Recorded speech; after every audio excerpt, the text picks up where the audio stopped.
Assalamualaikum warahmatullahi wabarakatuh. Kembali lagi di channel Ceplas bersama Mang Kojek.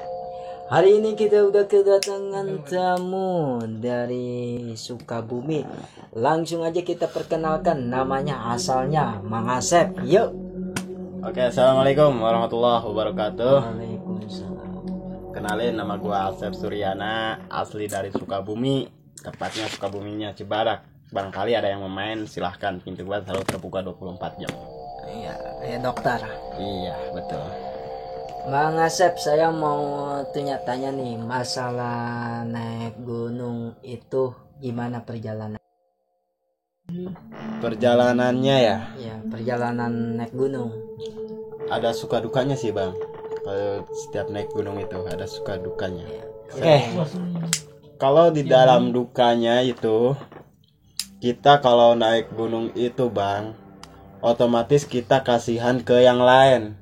Maksudnya itu kita mikirkan yang lain itu apa? Karena apanya itu? Fisik sih bang sebenarnya mah. Iya. Mikirkan fisik. Fisik iya. Selain fisik, naon deui eta?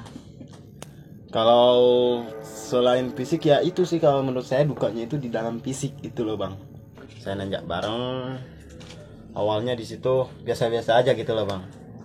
Selepas disebutnya di situ itu Surya Kencana gitu ya, yang lapangan begitu luas gitu kan. Terkenal tuh Surya Kencana itu terkenal dengan angkernya.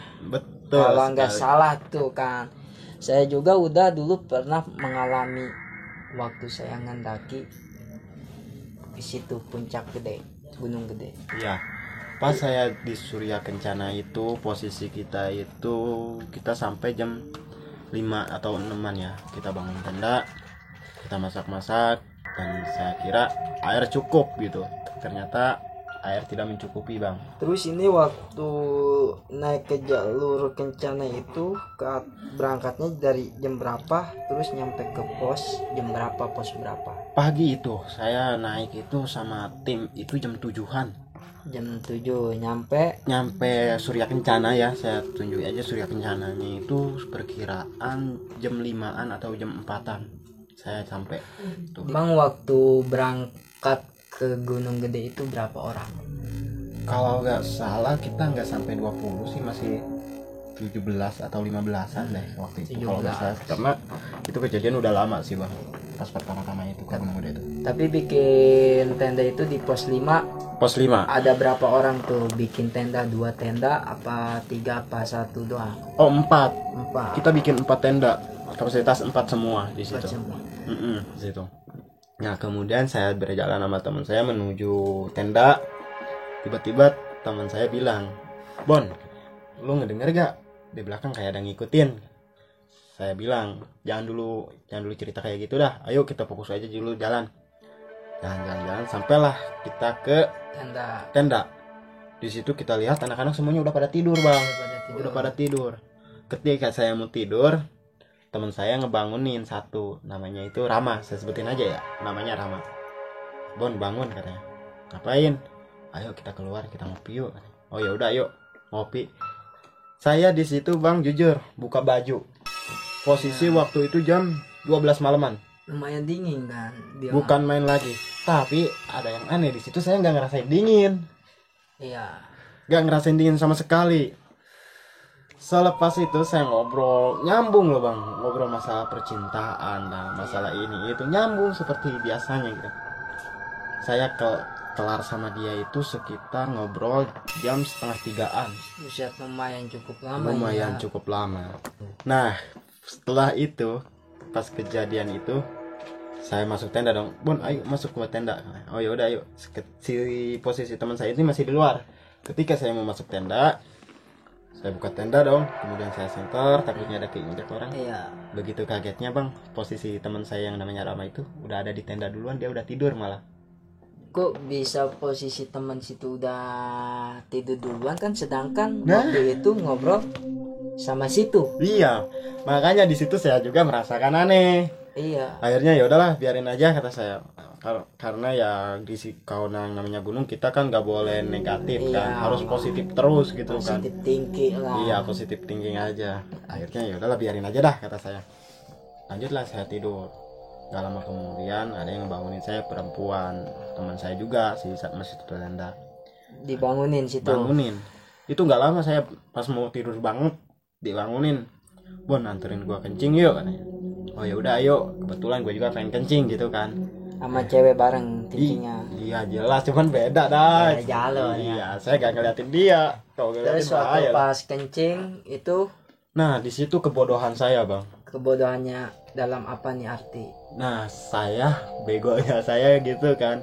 Yang namanya gunung kan otomatis ya kita ini istilah kata tamu ke rumah orang gitu kan. Iyalah. Walaupun mereka gak terlihat oleh Iya. kasat mata. Saya kencing seenaknya aja, tidak bilang permisi ini itu loh. Nah, Iya. selepas itu udahlah, kejadian itu saya lupakan aja gitu kan, tidur kembali. Kemudian besoknya anak-anak pada mau ke puncak tapi saya tidak, saya diem aja di tenda. Tetap di pos 5 aja. Iya, saya tetap di pos 5 di tenda, saya tidur di situ. Kemudian pas bangun saya prepare mau pulang gitu kan. Ceritanya pas mau pulang, saya sama teman saya ini melihat kayak ada perempuan yang pernah saya kenal gitu kan, atau dalam kurung kayak mantan saya gitu kan. Iya. Sedangkan teman saya melihatnya kalau si perempuan itu sendirian, tapi kalau saya ngelihat itu dia berdua Iya. gitu loh Bang. Paham kan ceritanya maksudnya? Iya. Akhirnya saya sapa tuh si perempuan yang saya kenal. Iya. Saya sebut aja dah namanya Puspa kan. Iya. Tapi diam aja itu orang. Tapi si cewek ini ngejawab yang satu lagi. Iya, temannya. Heeh. Ngapain lo katanya? Sok kenal lu sama gua. Iya. Dia nunjukin diri dia sendiri. Iya. Sok kenal lu sama gua. Akhirnya teman saya, "Udah, Pak, maafin aja ya," katanya. "Maklum," katanya. "Teman saya ini mah," katanya. "Maklum lah kalau ke cewek emang kayak gitu." Akhirnya saya lari sendirian aja jalan tuh. Gak lama kemudian saya ketemu teman saya lagi. Bukan yang awal ya, ini yang kedua teman saya. Teman saya yang namanya saya orang gak tahu sih nama aslinya, cuman saya panggil dia Kribo. Iya. Akhirnya saya barengan sama dia, tiba-tiba si Kribo ini ngejorogin saya Bang. Itu ngejoroginnya kenapa itu? Nah. Ngejoroginnya tiba-tiba Entah. kok teman ngejorogin teman sendiri sih? Nah, kemungkinan itu bercanda apa gimana, kalau menurut saya itu saya ngambil bercanda gitu kan. Iyalah, kalau bahasa Melayunya itu ngedorong. Iya, Kalau bahasa Sunda kan ngejorogin. Itu pas waktu dijorogin itu abang jatuh ke bawah apa jatuh cuman biasa doang gini? iya, Atau tergelintir saya sampai waktu itu kaki saya luka. luka? Tapi yang anehnya di situ teman saya yang namanya Kribo ini dia malah ketawa-ketawa Bang. Dalam arti ketawa itu dia kenapa? Kayak yang seneng. Tapi di balik dia itu dia juga ditemenin sama mantan saya itu. Berdua dia. Berdua. Akhirnya saya dibangunin kembali sama dia, udah yuk jalan. Si Kribo itu tiba-tiba, udah gue nungguin di belakang aja ya, katanya. Oh ya udah. Pas saya maju depan lagi dikit, tiba-tiba si Kribo itu udah ada di depan. Oh, jadi yang waktu ngejorogin itu bukan inilah. Iya, bukan si Kribo Iya, gitu kan. biasa itu mah. Selepas saya mau hampir sampai pos 3 sih waktu itu Bang. Pas di pos 3 itu tiba-tiba nggak enak badan gitu loh. Posisi saya udah sampai pos 3 nih, pos 3. Kemudian saya ngeliat teman-teman saya belum pada turun gitu kan. Akhirnya saya nyoba nekat untuk naik lagi sendiri. Posisi maghrib waktu itu, posisi lagi turun Posisi maghrib. maghrib. Saya naik lagi ke atas. Setelah di atas saya udah gak inget apa-apa Bang. Kok kan tadi abang Mengasep bilang nih turun, terus naik ke atas lagi maghrib, waktu maghrib itu naik ke atas itu mau ngapain? Naik lagi ke atas. Nah, kata teman saya itu, saya pengen ngejemput teman saya. Tapi saya gak sadar gitu loh kalau saya ngomong gitu. Posisi udah ngeblank lah, udah nggak ngeblank sadar, gitu, udah gak rupanya sadar ya. sama sekali. Iya. Dan ya bahasa kasarnya kata anak-anak kalau saya itu kerasukan, ada yang nempelin Rasuka. gitu. Ingatnya di mana itu? Apa sama orang lain ditegor apa gimana? Kalau saya sih yang saya ingat itu selepas dari pos 3 ya, pas posisi turun ya. Di pos 3 saya ngerokok, udah di situ saya udah gak ingat apa-apa. Tapi banyak yang bilang saya ini naik lagi ke atas katanya. Saya ini naik lagi ke atas katanya. dan bilang ke teman saya katanya kalau saya pengen jemput temennya. Ya, Tapi posisi saya di situ udah gak sadar bang, nggak sadar. gak sadar sama sekali. Bahkan banyak yang bilang kalau saya itu hampir masuk mau ke jurang, mau bunuh diri lah. Terus itu waktu abang mau masuk ke jurang ditolongin sama siapa?